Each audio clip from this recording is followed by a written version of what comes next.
საბჭოთა ლიდერებს, განსაკუთრებით კი ქართული წარმომავლობის ფიგურებს, როგორც ისტორიკოსები, ისე მოქალაქეები, განსხვავებულად დაფასებენ. ამ პროექტის ფარგლებში მე უკვე ვისაუბრე სტალინზე, კონკრეტულად კი მისი სიკვდილის საქმეზე. ახლა კი კიდევ ერთი საბჭოთა წითელი სისტემის მაღალი რანგის პიროვნების შესახებ უნდა ვისაუბრო და ვეცდები ისეთი ინფორმაცია მოგაწოდოთ, რომელიც ფართო აუდიტორიისთვის აქამდე ხელმისაწვდომი ნაკლებად იყო. ეს არის ლავრენტი ბერია, ადამიანი, რომელსაც საბჭოთა იმპერიის ყველა სისასტიკე ბრალდება და რომელსაც ყველა არაჰუმანური საქმის უკან მოიაზრებენ. რამდენად სასტიკი იყო ბერია და ვინ იყო საერთოდ ის? დასკვნა თავად გამოიტანეთ. მე ვეცდები მშრალი ფაქტებით, თანამედროვეთა სუბიექტური მოსაზრებებითა თუ საიდუმლო მასალებით წარმოდგენილი ინფორმაციათა ნაკრები შევკრიბო და მაქსიმალურად საკუთარი შეფასებებისგან დაცლილი მსჯელობა შემოგთავაზოთ. სასტიკი ლავრენტი ბერია.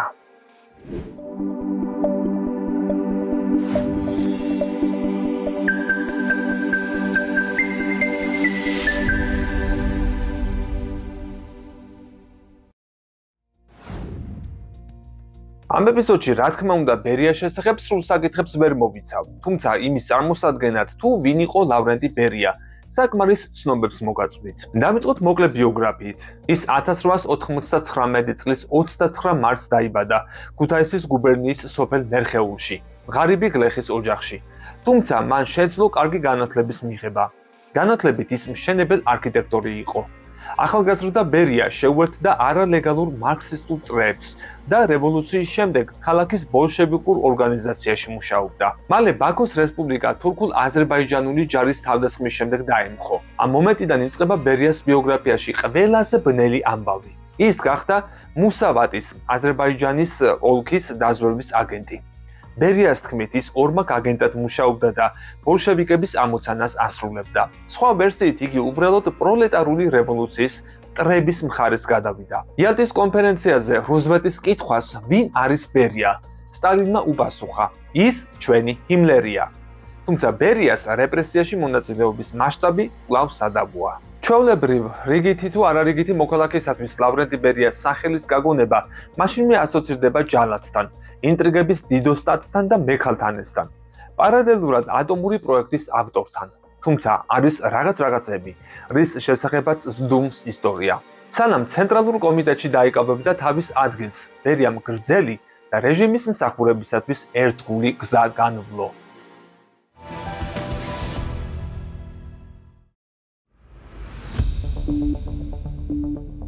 ახალგაზრდა ჩეკისტი ლავრენტი ბერია 1931 წლის შემოდგომაზე საქართველოს ცენტრალური კომიტეტის პირველი მდივანი გახდა. მანამდე უკვე კარგად გამობრძმედილი გახლდათ პოლიტიკურ ბრძოლებში. ბოლშევიკების მოსვლის შემდეგ 23 წლის იყო, როდესაც აზერბაიჯანიდან საქართველოში დაბრუნდა. სათავეში ჩაუდგა საგანგებო კომისიას, ჩეკას. ებრძოდა ბანდიტიზმს. იმ პერიოდში საქართველოში 31 ბანდა დათარეშობდა. წლის ბოლოსთვის მათი რაოდენობა 1000-მდე შეამცირა. 1931 წლის შემოდგომაზე მოსკოვმა ბერია დანიშნა საქართველოს ცენტრალური კომიტეტის პირველ მდივნად, ხოლო ერთი წლის შემდეგ ამიერკავკასიის სამხარეო კომიტეტის პირველ მდივნად. ფაქტიურად იგი გახდა რეგიონის მმართველი.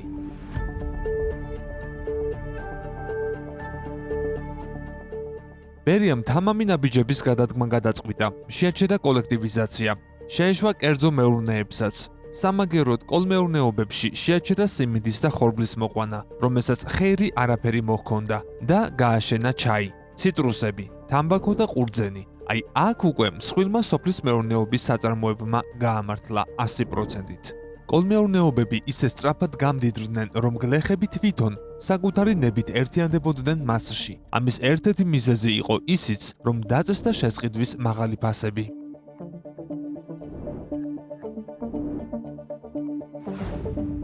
სხვათა შორის, სტალინისგან განსხვავებით, ბერიას საქართველოს მიმართ განსაკუთრებული ინტერესი ჰქონდა. ეკონომიკური თვალსაზრისით აღსანიშნია, რომ პირველად საქართველო იქცა საკავშირო მნიშვნელობის კურორტად. რაც შეეხება განათლების სფეროს, 1938 წლისთვის საქართველოს ამ მხრივ საბჭოთა კავშირში მოწინავე პოზიცია ეკავა და 1000 მოსახლეზე სტუდენტების რაოდენობით გადაუსრო ინგლისსა და გერმანიას.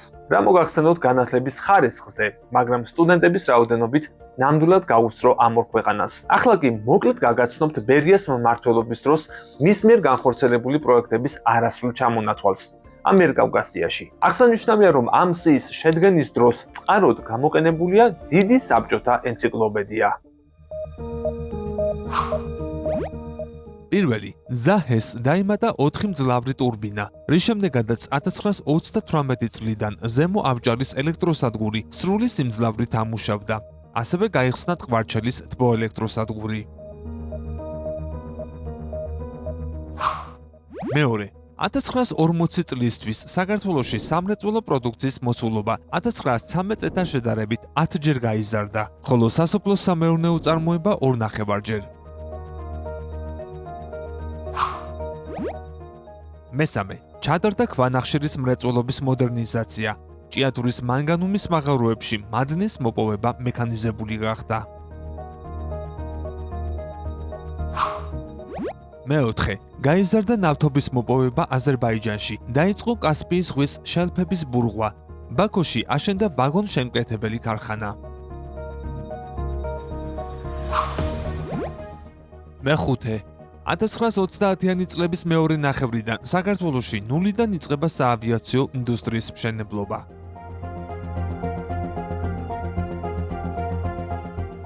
მეექვსე, იწყება ქართული ჩაის წარმოება. 1932 წელს ჩაის ფოთლის პლანტაციებს ეკავა 19,000 ჰექტარი, ხოლო 1940 წელს უკვე 47,000 ჰექტარი. ამასთან ჩაის ფოთლის მოსავლიანობა ჰექტარზე 750 კილოგრამიდან 4,000 კილოგრამამდე გაიზარდა.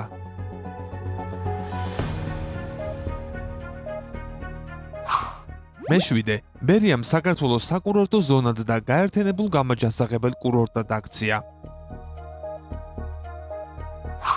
მერვე, 1932 წელს ბერიას დანიშვნიდან 1 წლის შემდეგ საქართველოში შემოვიდა სავალდებულო დაწყებითი განათლება. მანამდე ქვეყანაში ცოტამ თუ იცოდა თვლაც კი. სულ რაღაც 6 წლის შემდეგ რესპუბლიკა წერა-კითხვის მცოდნე მოსახლეობის რაოდენობით პირველ ადგილზე აღმოჩნდა საბჭოთა სოციალისტურ რესპუბლიკაში.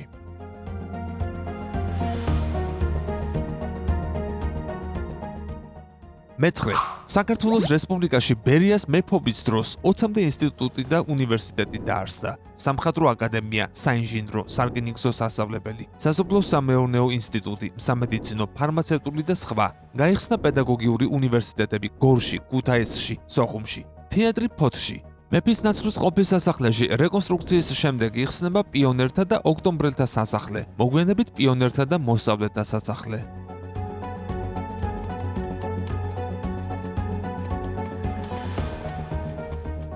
მეათე, ბერიას დროს აშენდა აფხაზეთის სახელმწიფო მეურნეობა, ახალი ათონი. მანქანათმშენებელი ქარხანა ბათუმში, ფეხსაცმლის ქარხანა თბილისში, დინამო სტადიონი თბილისში, აგარის შაქრის ქარხანა, ხაშურის დეპო და სხვა მრავალი. ბერიას სახელობის დინამო სტადიონი 1935 წელს გაიხსნა.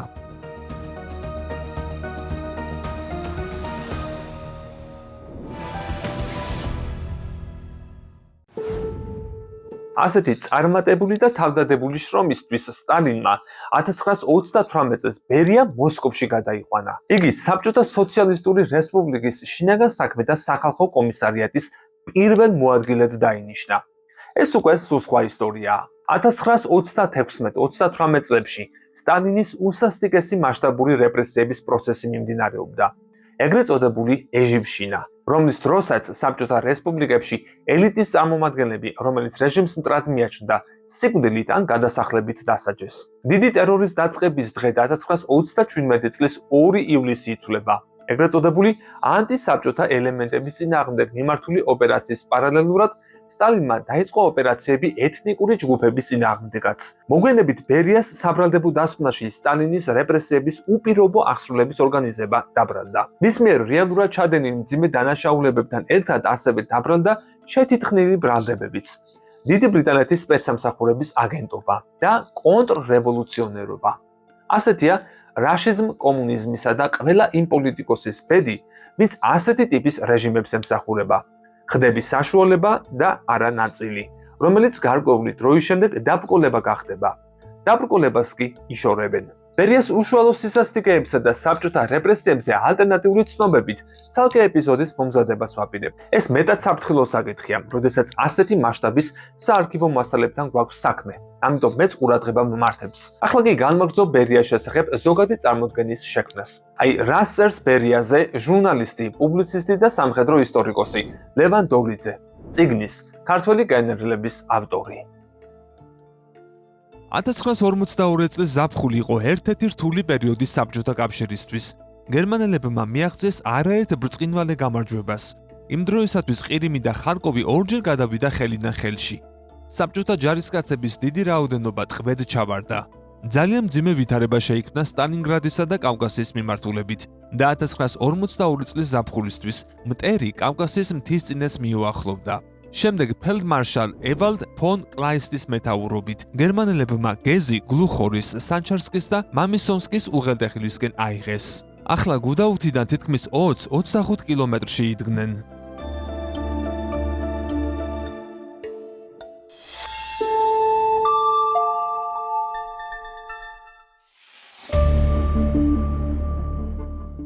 მდგომარეობა იმდენად სახიფათო იყო, რომ მტერს ფაქტობრივად შეეძლო რამდენიმე დღეში დაეპყრო საქართველო. შემდეგ ის საბჭოთა კავშირის სამხრეთ საზღვარზე მყოფი თურქეთის მილიონიანი არმია მზად იყო შეტევაზე გადმოსულიყო.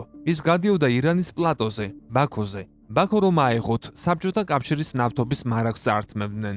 იმიტომ რომ მოზდოქსა და გროზნოში ქართველი სპეციალისტების დახმარებით ნავთობის საბადოები უკვე ააფეთქეს.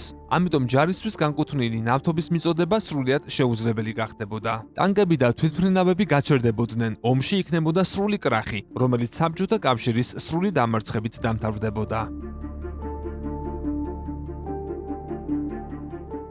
ბერიას როლი კავკასიის დაცვაში. იმავე ისტორიული წყაროსა და ისტორიკოსის კვლევის თანახმად, ამ ურთულეს პერიოდში 1942 წლის 18 აგვისტოს სტალინი იბარებს ბერიას და აძლევს ბრძანებას, უზრუნველყოს იყოს კავკასიის დაცვა. ვიაჩესლავ მოლოტოვი იხსენებდა სტალინი, რომ კავკასიის ფრონტზე შექმნილ ვითარებას გაეცნო. ბერიას მიუბრუნდა და რუსულ ენაზე ჩვენს გასაგონად უთხრა: შენს სამშობლოს დღე-დღეზე აიღებს ჰიტლერი. წადი, გაეცანი მდგომარეობას და დაიცავი. მიხედე იმ დოკლაპიებს, ვინც ამას ვერ ახერხებს. გასაგებია ამხანაგო სტალინ, უპასუხა ბერიამ. მინდა ხაზი გამოსვა ბერიას და საბჭოთა უშიშროების ოფიცრების როლს კავკასიის დაცვაში. ამაზე ფაქტობრივად გაჩუმებულები იყვნენ და არავინ საუბრობდა. 1953 წლამდე ომზე მემუარები იბეჭდებოდა მცირე რაოდენობით. ბერიას და სტალინის სიკვდილის შემდეგ ეს თემა საერთოდ დაიხურა, ამბობს ლევან დოლიძე. სტალინის ბრძანების მიღების შემდეგ ბერიამ წაიყვანა საუკეთესო თანამშრომლები და ქართველი გენერლები. ისინი მოსკოვიდან თვითმფრინავით წრიული მარშრუტით გაფრინდნენ, რადგან გერმანელები უკვე განლაგებული იყვნენ ჩრდილოეთ კავკასიაში, ჩრდილოეთ აზიისა და კრასნოვოდსკის გავლით.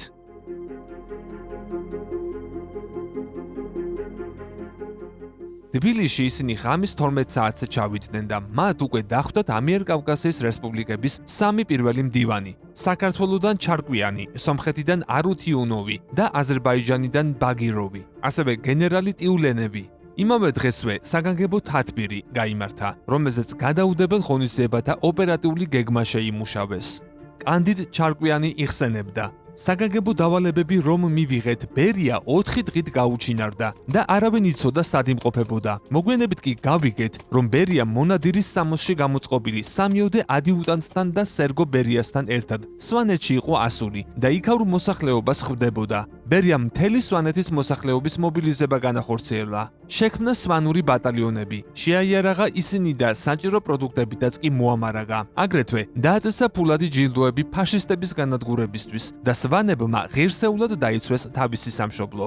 იალბუზის წვერიდან კი ფაშისტური დროშა ჩამოგლიჯეს და წითელი აღმართეს. მნიშვნელოვანი ფაქტია ის, რომ ფრონტის წინა ხაზზე ბერიას სერგოც თან ახლდა. ამას ყველა ხედავდა. ბერიას ეს საქციელი აღაფრთოვანებდა მათ და საბრძოლო შემართებას უმაღლებდა. ეს ძალიან სწორი ფსიქოლოგიური სვლა იყო. კავკასიის დაცვაში ერთ-ერთი გადამწყვეტი როლი მე-18 არმიის სარდლად კონსტანტინე ლესელიძის დანიშვნამ შეასრულა, რაც ასევე ბერიას დამსახურება იყო.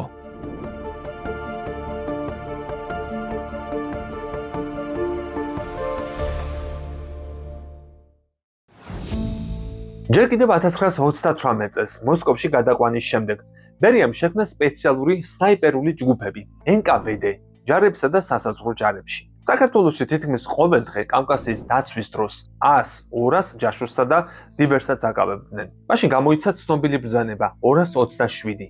არც ერთი ნაბიჯი უკან. სიტუაციას ართულებდა ის ფაქტი, რომ პრაქტიკულად მთელი ჩრდილოეთ კავკასია ანტირუსული იყო, განსაკუთრებით ჩეჩნეთის მხარე. და ამ მძიმე ვითარებაში საქართველოში ჩამოსვლიდან სულ რაღაც ერთი დღის შემდეგ ბერიამ გენერალი კონსტანტინე ლესელიძე დანიშნა 46 არმიის ახალ მეთაურად, რომელიც იცავდა კავკასიის ჩრდილო-დასავლეთ ნაწილს.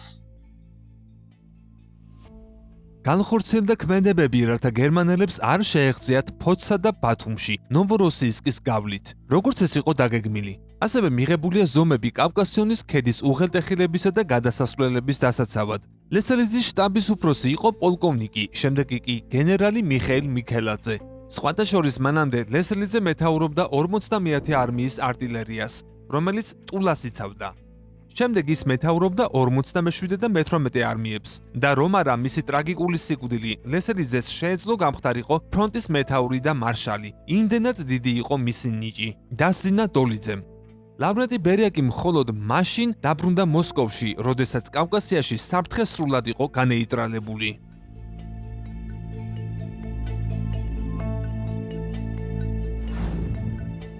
აქვე შენიშვნა.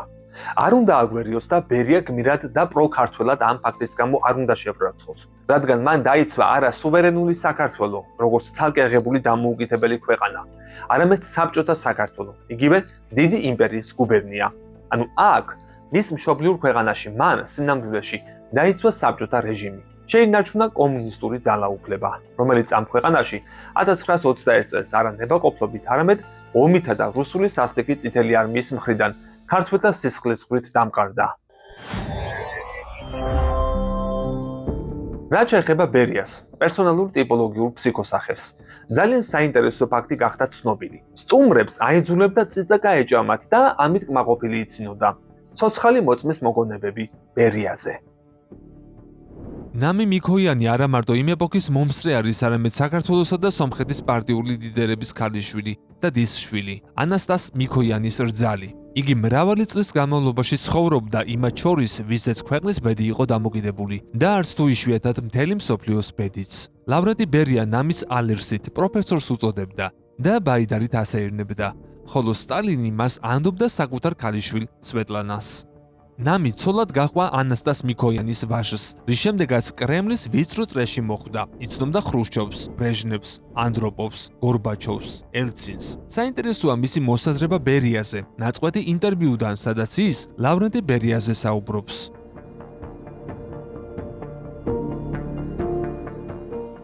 30-იანი წლების შუა პერიოდში ბერია იყო პირველი კაცი საქართველოში, ცენტრალური კომიტეტის პირველი მდივანი. მამაჩემი და ბიძაჩემი მასთან მუშაობდნენ. კვირაობით ბერიას უყვარდა საკუთარ აღარაღზე ყველა შეკრება. ის ჩვეულებრივ იწვევდა იმათ, ვისაც შვილები ჰყავდა, რადგან თავადაც შვილი ჰყავდა და შეეძლოთ ბავშვებს ერთად ეთამაშათ. ასე რომ ერთხელაც მიგვიპატიჟა მამაჩემი, დედაჩემი და მე.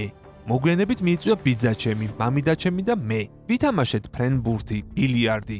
ყველა ახალგაზრდა, ცოცხლები და მხიარულები იყვნენ და მათ სჯეროდათ იმ იდეალების, რომლის აშენებაც გულწრფელად სურდათ. საკმარისად ვითამაშეთ და ჩაის დასალებად წავედით. ფანჯრები ღია იყო, გვესმოდა, როგორ მღეროდნენ, იცინოდნენ, ხუმრობდნენ. ის ხალხი, ვინც იმ აგარაგზე იყო, თითქმის ყველა დახვრიტეს 1927 წელს. ჩვენ სახლში 6 ბინა იყო. ყველას მშობელი დააპატიმრეს ერთ ღამეში, 6-ვე ბინაში. ყველა პასუხისმგებელი თანამშრომელი იყო. ახლა აღარ მახსოვს ისინი. მახსოვს მხოლოდ ბავშვები. რატომ და რისთვის დააპატიმრეს მათი მშობლები, არ ვიცი. ლავრენტი გარეგნულად თავშეკავებული ბავშვების მიმართ ძალზე მეგობრული იყო. როცა მესაუბრებოდა თითქოს და სერიოზულად განიხილავდა ყველა სახის რთულ საკითხებს, წაკითხულ წიგნებს. მან ხუმრობით პროფესორი მიწოდა. იგი ფოტოგრაფიით იყო გატაცებული და ხშირად მიიღებდა ფოტოებს.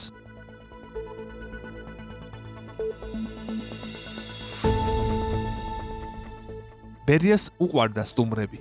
საჭმელს როგორც წესი მისთვის კარგად ნაცნობი მეგრელი ქალი უმზადებდა. თავიდან ისინი ჭამდნენ ლობიოს, ზოგჯერ ბორშს. მეორე იყო ღომი, ჭყინტი ყველის ნაჭრებით და საცივი. ბერია ყველა კერძს დაფქულ წიწაკას აყრიდა და სტუმრებს აეძულებდა ამის გაკეთებას. ვინც არ იყო მიჩვეული ცხარეს, იგი აეძულებდა ეჭამათ პატარა მწვანე წიწაკა და როდესაც ადამიანი წითლდებოდა და ხელების ქნევას იწყებდა, ამით კმაყოფილი ბერია იცინოდა. არ ვიცი რატომ მოხდა 37 წელი და ვერც ვერავინ გაიგებს.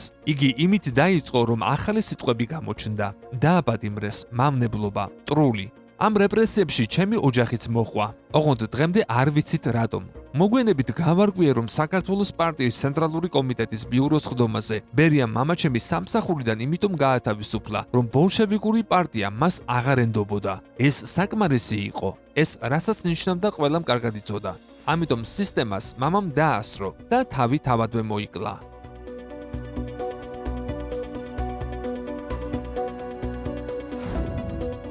ამ საკითხების გარდა ბერია ჩართული იყო სამხედრო მიმართულებებშიც.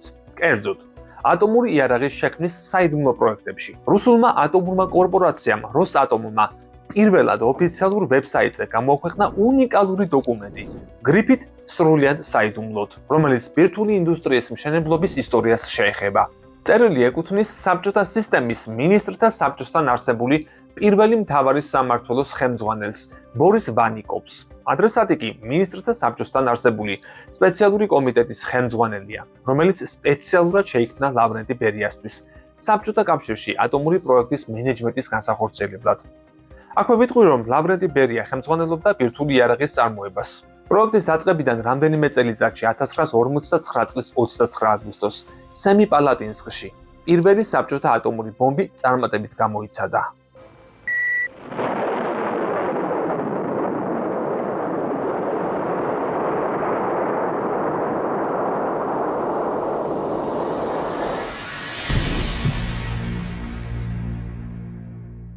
$1958 წლის დოკუმენტი გამოქვეყნდა ელექტრონულ ბიბლიოთეკაში როსატომის ისტორია.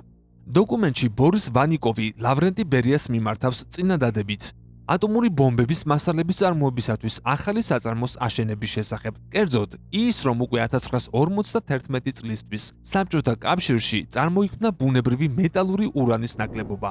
მეტალის დეფიციტი მოითხოვს იმას, რომ დაუყოვნებლივ უნდა ავაშენოთ მეორე ქარხანა. ნათქვამია დოკუმენტში. ჩანაწერზე მინაწერი შენიშვნის თანახმად, ყველა წინადადება ბერიას თავმჯდომარეობით განიხილებოდა სპეციალური კომიტეტის ხდომაზე. შედეგად ეს ყველა პროექტი განხორციელდა. დოკუმენტში მოხსენიებული ქარხნები დღეს როსატომის აწარმოებია. ესენია ციმბირის ქიმიური კომბინატი და ანგარსკის ელექტროლიზის ქიმიური კომბინატი. როსატომმა კიდევ რამდენიმე უნიკალური ისტორიული დოკუმენტი გამოაქვეყნა, მათ შორის უმეტესი ლავრენტი ბერიას სახელზეა გაგზავნილი.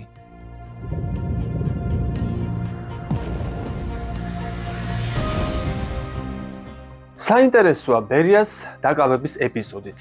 როგორც ალექსანდრე სევერი წერს წიგნში, მარშალი ლუბიანკადან ყოფილი სახალხო კომისრის დაკავებას მაღალი რანგის სამხედრო პირები ესწრებოდნენ. მათ შორის იყო გიორგი ჟუკოვი. სწორედ ჟუკოვმა ჩაატარა პირველი ჩხრეკა. ბერიას იარაღი არ აღმოაჩნდა, მხოლოდ პორტფელში იპოვა ფურცელი, რომელზეც წითელი ფანქრით ეწერა: განგაში, განგაში, განგაში. ლავრენტი ბერიას დაპატიმრების შემდეგ, როგორც ალექს გრომოვი აღნიშნავს, პუბლიკაციაში სახალხო კომისარი ბერია, საბჭოთა კავშირის შინაგან საქმეთა მინისტრის პირველ მოადგილედ ნიკოლაი შატალინი დაინიშნა.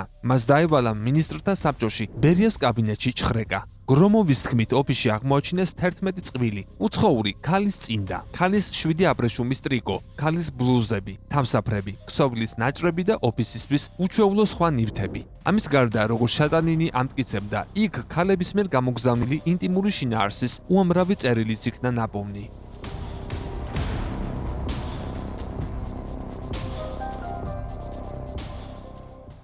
შატალინი ასევე ახსენებს გარყვნილი მამაკაცის დიდი რაოდენობით ნივთებს, თუმცა აღარ აზუსტებს და მათ ჩამოთვლასერიდება. თუმცა ჩხრეკისას ლავრენტი ბერიას ოფისიდან მხოლოდ ქალის ნივთები არ ამოიღეს.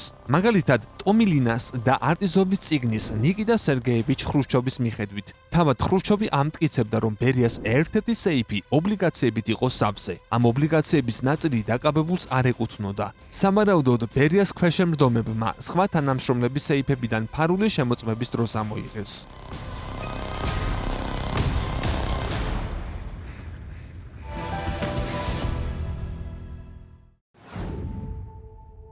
დღეს უკვე შეუძლებელია გაარკვიო, რა არის სიმართლე და რა ლეგენდა.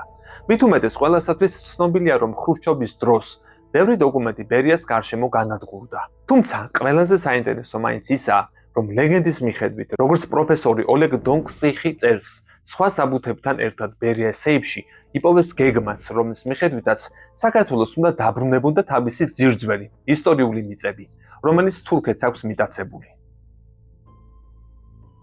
ყველაზე საინტერესო კი ისაა, რომ ძირძველი ქართული მიწების დასაბრუნებელ სიაში ბერიას სოჭი და კრასნოდარის მხარის მნიშვნელოვანი ნაწილი, აგრეთვე ქალაქი ტუაფსეს ჰქონდა შეტანილი. ყოფილი საბჭოთა პარტიული მაღალჩინოსანი გენერალი პავლე კარპოვი ყვებოდა, ლავრენტი ბერია ჯერ კიდევ სტალინის სიცოცხლეშივე დგამდა ისეთ ნაბიჯებს, რაც შემდგომში გაადვილებდა ისტორიული ქართული მიწების დაბრუნებას. კერძოდ ბერია ამ ტერიტორიებზე საკმაოდ შეფარულად ასახლებდა ქართველებს. ამას მშენებლების, მეთევზეებისა და სხვა მრავალი პროფესიის მანტიით ნიღბავდა და ასე ქმნიდა ქართულ დასახლებებს. ეს ამბავი რამდენად მართალია ამ წყაროებით ვერ ამინიტყვის.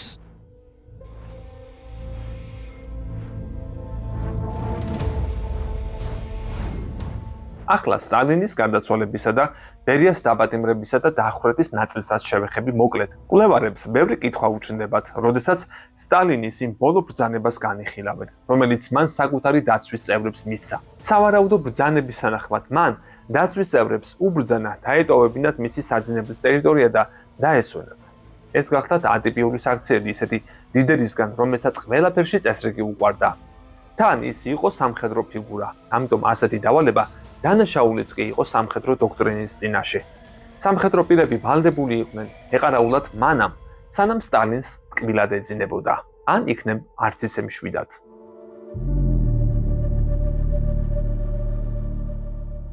საიდუმლო არავისთვის იყო, რომ ბოლო 2 წლეულის განმავლობაში ერის მამა თავის სამთავრობო აგარაკზე ცხოვრობდა, სადაც უსაფრთხოების დონე მაშინდელი შესაძლებლობებით, ყველაზე მოწინავე ტექნოლოგიებითა და საუკეთესო მცველების ყოლის თვალსაზრისით იყო უზრუნველყოფილი. თუ შევადარებთ, ბელადის აგარაკის დაცვის სისტემა კრემლისასაც კი არ ჩამოუვარდებოდა. გარდაცვალების წინადღე სტალინი თავს კარგად გრძნობდა. თანამედროვეთა და პირადი ასისტენტის თქმით, ის მხიარული და ხალისიანიც კი იყო. იმ დღეს მის სანახავად მალენკოვი, ბერია, ხრუშჩოვი და ბულგანინი მივიდნენ. მათთვის საგანგებოდ ღვინოც კი იყო შეკვეთილი. გვიან ღამემდე ბელადის ოთახში არავინ შესულა. მოგვიანებით კი იოსებ ბესარიონის ძე საშინელ მდგომარეობაში იპოვეს. ექსპერტების აზრით სტალინი მოწამლეს. ისტორიკოს კოსტინის ვერსიით, რომელიც მის წიგნშია გადმოცემული, ბერიას ბრძანებით თავად ხრუსტალიოვმა ჩაასხა წყლის ბოთლში ნელი მოქმედების შხამი. კიდევ ერთი არგუმენტი ამ ვერსიის სასარგებლოდ ხრუსტალიოვის უეცარი სიკვდილი გახლდათ. სრულიად ჯანმრთელი სახელმწიფო უსაფრთხოების ორგანოს თანამშრომელი მოულოდნელად გაურკვეველი ავადმყოფობის შედეგად გარდაიცვალა.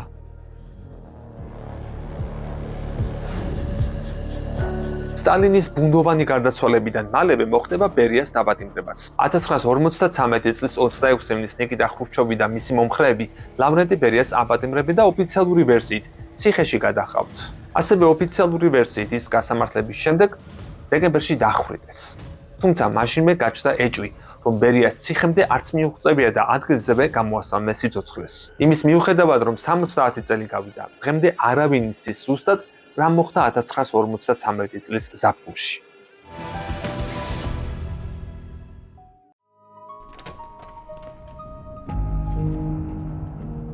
ჭკვიანურმა პოლიტიკურმა თამაშმა ნიკიტა ხრუშჩოვს საშუალება მისცა სტალინის სიკვდილის შემდეგ ბერიასთვის დაესწრო. პოლიტბიუროს წევრებთან ერთად ხრუშჩოვმა შინაგან საქმეთა ყოვლის შემძლე სახალხო კომისრის დაპატიმრება მოახერხა. მოვლენების განვითარების ოფიციალურ ვერსიაში ნათქვამია, რომ 1953 წლის 26 ივლისს კრემლში გამართულ შეხვედრაზე ხრუშჩოვმა ღიად დაადანაშაულა ლავრენტი ბერია საბჭოთა სახელმწიფოს წინააღმდეგ წარმოებულ ქმედებებში. გამოძიების მსვლელობისას საზოგადოების თვალში ლავრენტი ბერია წარმოდგენილი იყო როგორც სისხლიანი ჯალათი, რომელიც ყველა სახის ცოდვაში იყო ბრალდებული. ჟუკოვის მოგონებების თანახმად ბერიამ თავი ძალიან მშიშარა ადამიანად წარმოაჩინა, რომელიც სასჯელის აღსრულებამდე წყალობას ითხოვდა. ისტორიულად ტიროდა და მუხლებზე ხოხავდა. ეს განცხადება 1994 წელს მაიორმა ხიჟნიაკმა უარყო, რომელიც მაღალჩინოსან პატიმარზე იყო მიმაგრებული.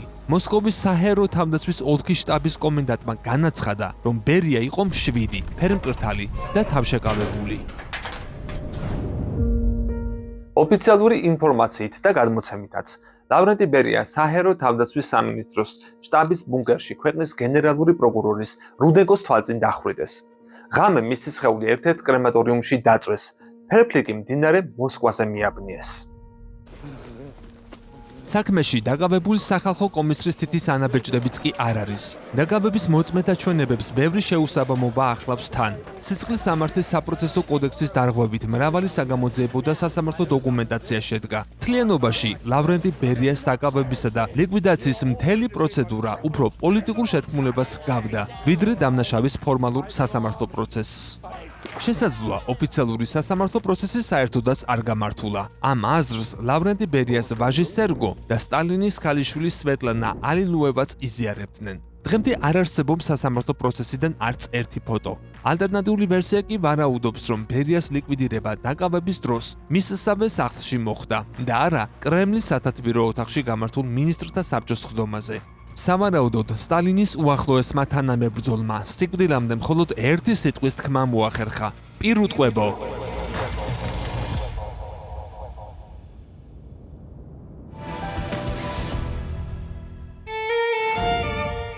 ტოტალიტარულ რეჟიმებს ახასიათებს ის, რომ გარკვეული მოვლენების შემდეგ მუდამ კითხვები ჩნდება. სტალინი ყოველთვის ცდილობდა ხელქვეითები ეკონტროლებინა. შესაბამისად, როდესაც ბერიას გავლენა გაიზარდა, მეგრელების საქმე წამოიწყეს. კვლევრები ამბობენ, რომ მან ამით ბერიას დაუწესა საზღვრები. როდესაც სტალინი გარდაიცვალა, რა თქმა უნდა გაჩნდა ეჭვი, რომლის დადასტურება ან უარყოფა ახლა ძალიან ძნელია. ბერიას სიკვდილის შემდეგ საბჭოთა კავშირში მისი ხსენებაც კი აიკრძალა. ჩამოხსნეს მისი სურათები, მისი სახელობის ქუჩებს თუ ინსტიტუტებს სახელები შეუცვალეს. მაშინ გადაიკეთა გვარი მისმა შვილმაც და გეგეჭკორი გახდა. ლავრენტი ბერიას საფლავის ადგილმდებარეობა ცნობილი დღემდე არ არის. მისი ცოლი ნინო გეგეჭკორი 1991 წელს გარდაიცვალა. შვილი სერგო 2000 წელს. კიევში მის კოლუმბარიუმს რუსულად სერგო გეგეჭკორი აწერია. ქართულად კი სერგო ბერია. ასე ჭამს ტოტალიტარული რეჟიმი ერთ დროს ერთგულ ლიდერებს. არავის არასდროს და არსად არ შერჩება ერთ დროს უპირობო დიდება და აბსოლუტური ძალაუფლება, რომელიც ტირანად აქცევს. ამიტომ არის დემოკრატია მართვის შედარებით კარგი, ჰუმანური და გრძელვადიანი მოდელი თავისი მინუსებით. მოკლედ, აქ დავასრულებ საბჭოთა პერსონა ლავრენტი ბერიაზე საუბარს. შესაძლოა მომავალში ისევ დავუბრუნდე ამ საკითხს. შენ კი მოსაზრება აუცილებლად გამოთქვი კომენტარების ველში და რაც მთავარია, მოიწონე ვიდეო და გამოიწერე კოდის YouTube არხი.